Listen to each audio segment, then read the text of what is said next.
Hello guys, আসসালামু আলাইকুম।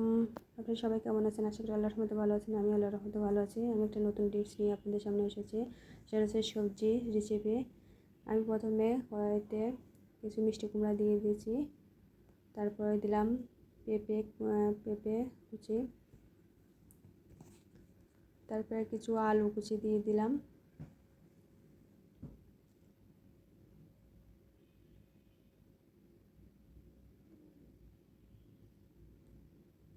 কিছু মুখে কচু করে টুকরা দিয়ে দিলাম।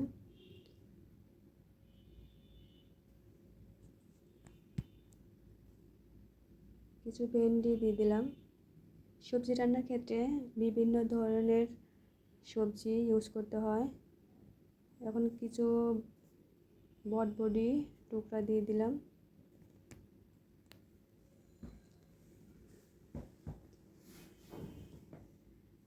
এখন কিছুটা গাজরের কুচি দিয়ে দিলাম। পানি দিয়ে এখন আমি চুলার উপরে বসিয়ে দেব সিদ্ধ হওয়ার জন্য। এখন হাফ চা চামচ রসুন বাটা দিয়ে দিলাম, হাফ চা চামচ জিরা বাটা দিয়ে দিলাম,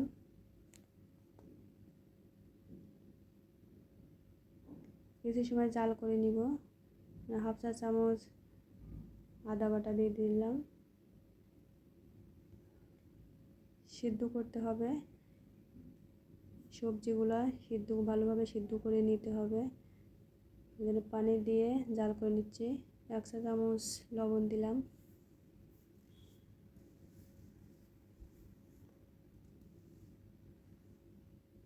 বেশ কিছুক্ষণ ধরে জাল করে নিতে হবে। হাফ চা চামচ মশলার গুঁড়া দিলাম, হাফ চা চামচ গুঁড়া মরিচের গুঁড়া দিলাম।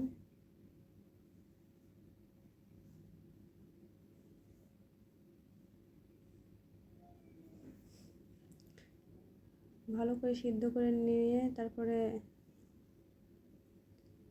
পানিটা অনেকটা শুকানোর পরে বাগার দিতে হবে। আপনারা মাঝে মাঝে এরকম সবজি রান্না করে সকালের নাস্তা হিসেবে ব্যবহার করতে পারেন।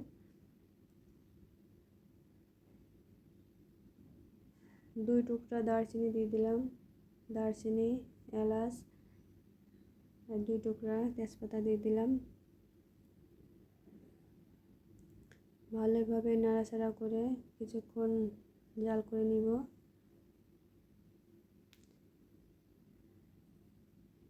বেশ কিছুক্ষণ জাল করার পরে দেখেন গাইস, আমার সবজিটা পানিটা শুকিয়ে গেছে।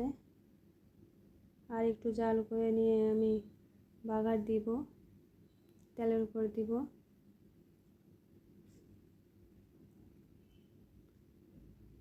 আমি এখন তেলটা গরম করে কিছুটা পেঁয়াজ কুচি, কিছুটা কাঁচামরিচ কেটে দিয়েছে। এখন হাফ চা চামচ পাঁচফোড়ন দিয়ে দিলাম। ভালো করে নাড়াচাড়া করে হালকা বাদামি রঙে করে নিব পেঁয়াজটা। আপনারা সকালের রুটি বা পরোটার সাথে এরকম সবজি বানায় নাস্তা করতে পারেন। খুবই হেলদি বা মজাদার। দেখেন গাইস, আমার বাগারটা প্রায় হয়ে গেছে। এখন আমি সবজিগুলো দিয়ে দিব।